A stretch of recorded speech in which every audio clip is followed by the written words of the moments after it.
Alfred Hitchcock's Strangers on a Train meets the Three Stooges in a new summer comedy.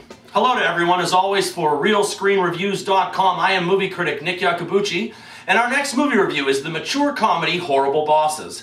It opened on Friday, July 8, 2011, and it stars Jason Bateman, Jason Sudeikis, and Charlie Day. Filling in as the horrible bosses are Kevin Spacey, Jennifer Aniston, and Colin Farrell, and this film comes to us from director Seth Gordon, the director of the previous films Four Christmases and The King of Kong. He now teams with what I would deem a boatload of quality actors, which begs the question going in, how could you possibly make a bad movie with this much talent in front of the camera? Now, did he succeed or did he fail? Well, we'll soon see. Now, this tale tells us of three guys named Nick, Kurt, and Dale. They are three close buddies that share more than a bond of friendship. They also share a common misery of working for a not-so-nice person.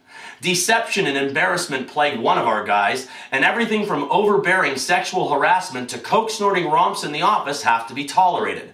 Well, that is until our lead characters decide to rub out each other's problem or horrible boss.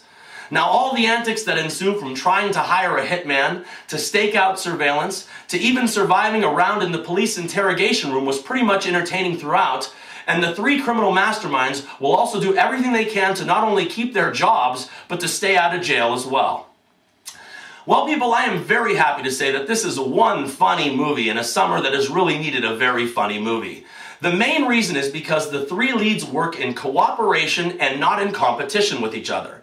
They play off each other perfectly, never trying to upstage one another, and because they work together as a unit, they consistently make the movie funny from start to finish. Just like Carrie Bradshaw and the girls from Sex and the City, or Jerry Seinfeld and the gang from Seinfeld, this film Horrible Bosses would have suffered if even one of the main acting elements would have been removed or changed.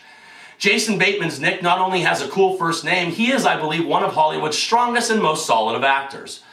Though I am not a very big fan of either Saturday Night Live or FX's It's Always Sunny in Philadelphia, I am, however, a very big fan of both Jason Sudeikis and Charlie Day that have graduated from those shows respectively. They first came to my attention in last year's much underrated Going the Distance with Drew Barrymore, and once again they don't disappoint. When it comes to comedic timing and likable obnoxiousness, Jason Sudeikis is absolutely spot on. Charlie Day, however, is a great physical comedian, probably one of the funnier people making movies today. He speaks volumes with his facial expressions and mannerisms, and he will have you laughing throughout this feature. Now, Colin Farrell, he steals every scene that he's in, and he's not in this film nearly enough to begin with. He is awesome, and he is a movie scumbag for the ages. Then, whether or not you enjoy Jennifer Aniston's performance, which, by the way, I loved every moment of her dialogue, I loved every moment of her performance, I thought it was absolutely great, you have to admire the fact that she is doing something completely different for the first time that I can think of. After almost 2 decades, it was so nice, if not a revelation, to hear her speak crude, if not downright raunchy.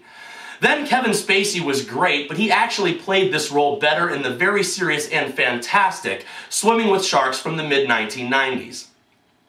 Now, when I saw this movie on opening day, the crowd that had gathered to see it with me laughed all the way through it, and so did I. This film is belligerent and out of line, but I don't know what else to say, but I loved it.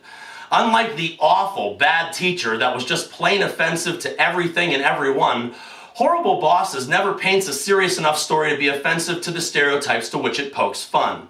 In the end, the three biggest idiots are Nick, Kurt, and Dale.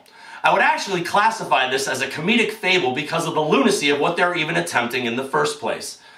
And then, after being a member of corporate America for so very long, I can say with absolute certainty that some of the actions of the Horrible Bosses would have landed them in a jail cell before too long. But just like the comparable Wedding Crashers or Old School, you can suspend the ridiculousness of it all in order to have fun. At 100 minutes, the biggest compliment that I can pay Horrible Bosses is to say that I wish it could have been a tad bit longer. I could have easily sat through the nonsense of these idiots for at least another 10 to 20 minutes. Is this Citizen Kane? No, but for what it sets out to do, it does absolutely perfectly. I had a great time with the bosses, I had a great time with the subordinates, I had a great time with the film. 3.5 stars out of 4, and remember people, I'm not always right, but only when it comes to the movies. And thank you for your attention.